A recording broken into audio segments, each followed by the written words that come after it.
सांगाल कशा पद्धतीचा मोहीम या ठिकाणी राबवण्यात येत आहे? दरवर्षी अपघाताच्या संख्येत सतत वाढ होत आहे. यावर्षीसुद्धा मागच्या वर्षीच्या तुलनेमध्ये 55% अपघातात वाढ झालेली आहे. त्या अपघाताची संख्या आपल्याला कमी करण्याच्या अनुषंगाने अमरावती शहरामध्ये वेगवेगळ्या प्रकारची मोहीम राबवल्या जात आहे.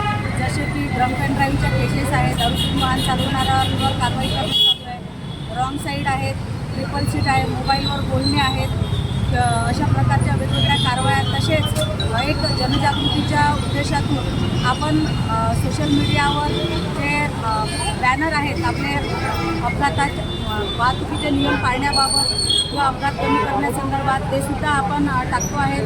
सोबत चौकात आपण बॅनर लावणार आहोत अपघातासंबंधाने. आणि आज आपण या ठिकाणी आज रोजी संपूर्ण शहरामध्ये जनजागृतीचाच एक भाग म्हणून आपण यमराजला आणलेला आहे. जेणेकरून म्हणजे एखादी आपण जसं की दारू पिऊन वाहन चालवणं आहे, रॉंग साईड आहे, ओव्हर स्पीड आहे, मोबाईलवर बोलत जाणं आहे किंवा ट्रिपल सीट आहे, या सर्व वाहनांचं वाहतुकीच्या नियमांचं आपण जर पालन केलं नाही तर अचानक यमराज येऊन हे आपल्याला घेऊन जाते परत मिळण्यासाठी.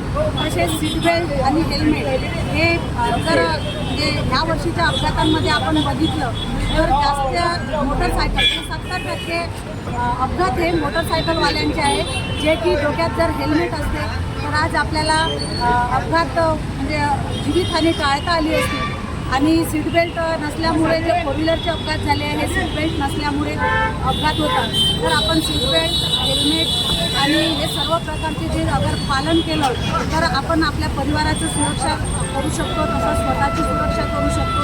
तर सर्व जनतेला आव्हान आहे की जर आपल्याला अपघात कमी करायचे असेल, आपली आणि आपल्या परिवाराची सुरक्षा करायची असेल तर सीट बेल्ट लावा, हेल्मेट लावा, ओव्हर स्पीड चालवू नका, रॉंग साईडने वाहन चालवू नका, मोबाईलवर बोलू नका, ट्रिपल सीट वाहन चालवू नका.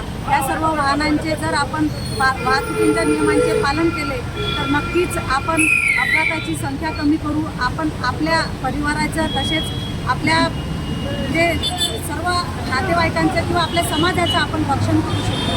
तर सर्वांना शहर वाहतूक शाखा पोलीस आयुक्त अमरावती शहर मार्फत आव्हान.